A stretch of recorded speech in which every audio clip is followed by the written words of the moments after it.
Chess master beginner to bro தொடருக்கு மீண்டும் உங்களை வரவேற்கிறோம். இன்று நாம் கருப்பு நிற காய்களுக்கு மிகவும் பழமையான மற்றும் உறுதியான தற்காப்பான பில்லிடார் டிஃபென்ஸ் பற்றி பார்க்கப் போகிறோம். பில்லிடார் டிஃபென்ஸ் 1 E4 ஏந்து 2 ஏனப் 3 மற்றும் 2 D6 ஆகிய நகர்வுகளால் அறியப்படுகிறது.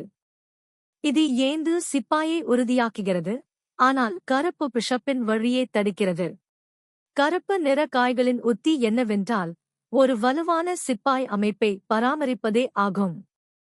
இது தற்காப்பு வீரர்களுக்கு ஒரு சிறந்த தேர்வாகும்.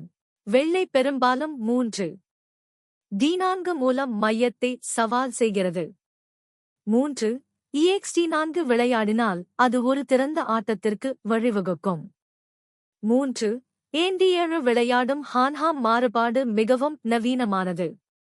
புகழ்பெற்ற பிரான்சுவாண்டரே பில்லிடார் பெயரால் அழைக்கப்படும் இந்த தொடக்கம் பல நூற்றாண்டுகளாக மாஸ்டர்களால் விளையாடப்பட்டு வருகிறது. சுருக்கமாகச் சொன்னால் பில்லிடார் டிஃபென்ஸ் என்பது மைய உறுதித்தன்மையை பற்றியது.